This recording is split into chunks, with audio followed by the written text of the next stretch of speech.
আবারও এক নির্মম আর ভয়াবহ হত্যাকাণ্ডের সাক্ষী হলো বাংলাদেশ। ঘরে ঢুকে একের পর এক এলোপাতাড়িভাবে কুপিয়ে হত্যা করা হয়েছে মাসহ 3 মেয়েকে। দর্শক, ভয়ানক এই ঘটনাটি ঘটেছে লক্ষ্মীপুর জেলার রায়পুরে। তবে কি কারণে নৃশংসভাবে একের পর এক কুপিয়ে হত্যা করা হলো 3টি তাজা প্রাণকে? কি এমন অপরাধ ছিল তাদের? সেসব বিষয় নিয়ে থাকছে চাঞ্চল্যকর তথ্য। বৃহস্পতিবার 25 জুন সকালে রায়পুর পৌরসভার ধানহাটা ডাকাতিয়া নদীর পাড় এলাকায় ঘটে এমন ভয়াবহ ঘটনা।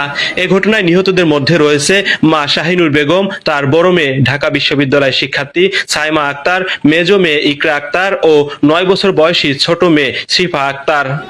পুলিশ ও স্থানীয় সূত্রে জানা যায়, নিহত শাহিনুর বেগম কুমিল্লার হোমনা উপজেলার মৃত কামাল হোসেনের স্ত্রী। কয়েক বছর আগে স্বামী কামাল হোসেন বিদ্যুতায়িত হয়ে মারা যায়। এরপর থেকে 3 মেয়ে ও 1 ছেলেকে নিয়ে রায়পুর পৌরসভার ধানহাটা এলাকায় ভাড়া বাসায় বসবাস করছিলেন শাহিনুর বেগম। তিনি প্লাস্টিকজাত পণ্য ফেরি করে বিক্রি করতেন এবং ছেলে শিফাত ফল বিক্রি করে সংসার চালাতেন। কিন্তু মুহূর্তেই থমকে গেল সংগ্রামী এই পরিবারটির স্বপ্ন। একই বাসার নিচতলার ভাড়াটিয়া অন্তর মজুমদার নামে এক যুবকের হিংস্র থাবায় কেড়ে নিল সব। ঘাতক ওই যুবক নোয়াখালীর সুবর্ণচর উপজেলার বাসিন্দা এবং পেশায় ভাসমান ফল বিক্রেতা ছিলেন। স্থানীয় সূত্রে জানা যায়, এদিন দুপুরে ঘাতক যুবক অন্তর ঘরে ঢুকে শাহিনুর বেগম ও তার 3 মেয়েকে এলোপাতাড়িভাবে কুপিয়ে আহত করেন। ঘরের ভেতর থেকে তাদের আত্মচিৎকারে এগিয়ে যায় স্থানীয় বাসিন্দারা। তারা ঘরে ঢুকেই শাহিনুর বেগম ও বড় মেয়ের রক্তাক্ত নিথর দেহ পড়ে থাকতে দেখেন। তার পাশেই ক্ষতবিক্ষত শরীর নিয়ে পড়েছিল ইকরা ও শিফা আক্তার নামে অপর 2 মেয়ে। পরে তাদের উদ্ধার করে হাসপাতালে নেওয়া হলে ছোট মেয়ে শিফা আক্তারও মারা যায়। এছাড়া গুরুতর আহত অবস্থায় ইকরাকে ঢাকা মেডিকেল কলেজ হাসপাতালে নেওয়া হলেও তাকে বাঁচানো সম্ভব হয়নি। তবে এই ঘটনায় শেষ রক্ষা হয়নি ঘাতক যুবকেরও। হাজারো বিক্ষুব্ধ মানুষের গণধুলায় গুরুতর আহত হয় ঘাতক যুবক। পরে তাকে উদ্ধার করে সদর হাসপাতালে নেওয়া হলে মৃত ঘোষণা করেন চিকিৎসক।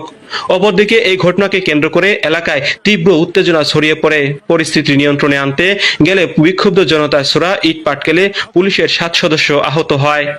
তবে কেন এমন ভয়াবহ ঘটনা, সে বিষয়ে প্রাথমিকভাবে স্থানীয়রা জানিয়েছেন, প্রেম সংক্রান্ত বিষয় ও টাকা লেনদেনকে কেন্দ্র করে এই হত্যাকাণ্ড ঘটতে পারে।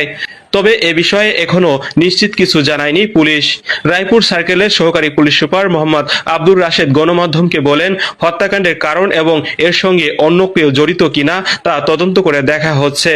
তবে কি কারণে হত্যাকাণ্ডের ঘটনা ঘটেছে তা এখনো নিশ্চিত হওয়া যায়নি। ঘটনার প্রকৃত কারণ তদন্তাধীন, আমরা আস্তে আস্তে জানতে পারবো। মেডিকেল থেকে বলা হয়েছে যে তাদের শরীরে ছুরিকাঘাতের আঘাত ছিল আর কি, তাদের সবার শরীরেই ছুরিকাঘাতের চিহ্ন ছিল আর কি। আর তাদের মৃত্যুর বিষয়টা নিশ্চিত করেছেন।